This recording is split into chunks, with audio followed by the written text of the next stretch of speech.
22 million black victims of Americanism are waking up, and they're gaining a new politically mature.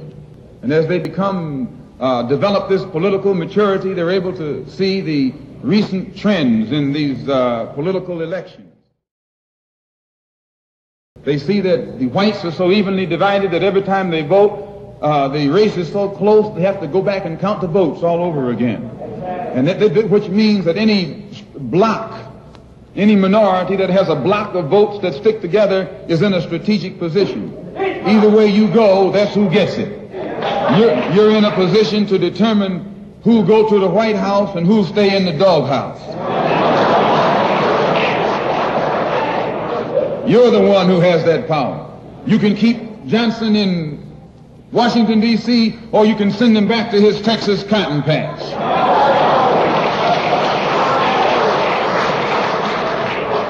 You're the one who sent Kennedy to Washington. You're the one who put the present Democratic administration in Washington, D.C. The whites were evenly divided. It was the fact that you threw 80% of your votes behind the Democrats that put the Democrats in the White House. When you see this, you can see that the Negro vote is the key factor. And despite the fact that you are in a position to be the determining factor, what do you get out of it? The Democrats have been in Washington, D.C. only because of the Negro vote. They've been down there 4 years. And all other legislation they wanted to bring up, they've brought it up and gotten it out of the way, and now they bring up you. And now they bring up you. You put them first and they put you last. Because you're a chump.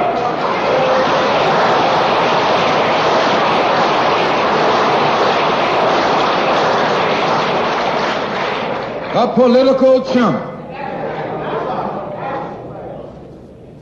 In Washington, D.C., in the House of Representatives, there are 257 who are Democrats. Only 177 are Republicans.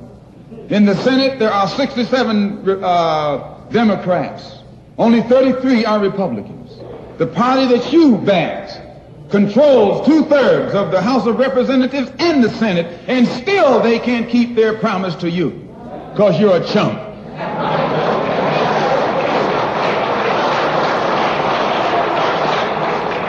Anytime you throw your weight behind a political party that controls 2/3 of the government, and that party can't keep the promise that it made to you during election time, and you're dumb enough to walk around continuing to identify yourself with that party, you're not only a chump, but you're a traitor to your race.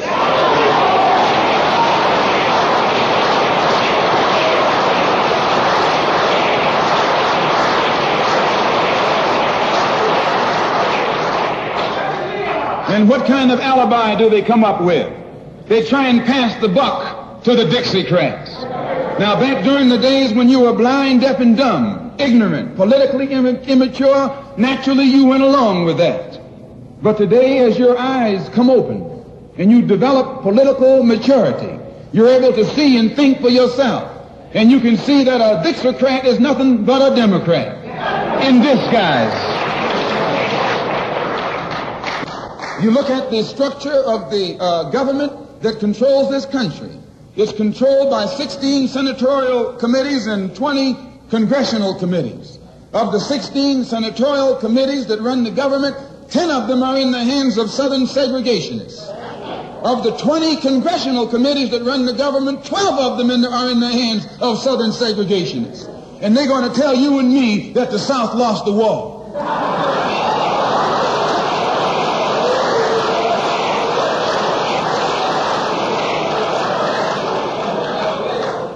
Today are in the hands of a government of segregationists, racists, white supremacists, who belong to the Democratic Party but disguise themselves as Dixiecrats. A Dixiecrat is nothing but a Democrat. Whoever runs the Democrats is also the father of the Dixiecrats, and the father of all of them is sitting in the White House.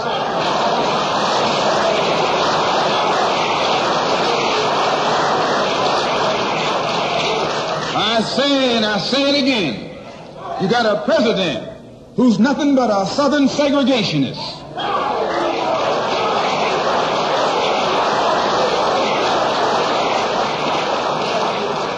from the state of Texas.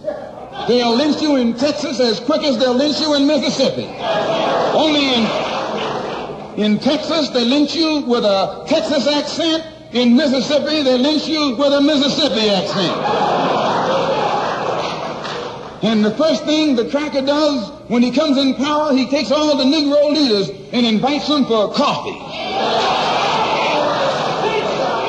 to show that he's all right.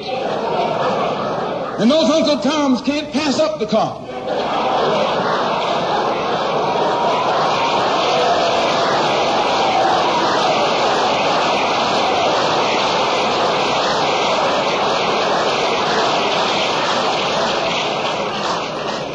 They come away from the coffee table telling you and me that this man is all right because he's from the South. And since he's from the South, he can deal with the South. And well, look at the logic that they're using. What about Eastland? He's from the South. Make him the president. If Johnson is a good man because he's from Texas, and being from Texas will enable him to deal with the South, Eastland can deal with the South better than Johnson.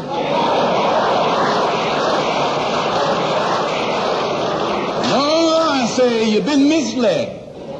You've been had. You've been took.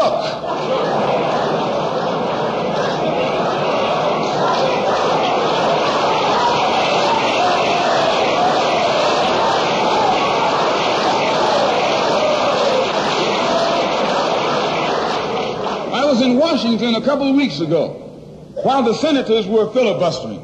And I noticed in the back of the Senate a huge map. And on this map, it showed the distribution of Negroes in America. And surprisingly, the same senators that were involved in the filibuster were from the states where there were the most Negroes. Why were they filibustering the civil rights legislation? Because the civil rights legislation is supposed to guarantee voting rights to Negroes in those states. And those senators from those states know that if the Negroes in those states can vote, those senators are down the drain.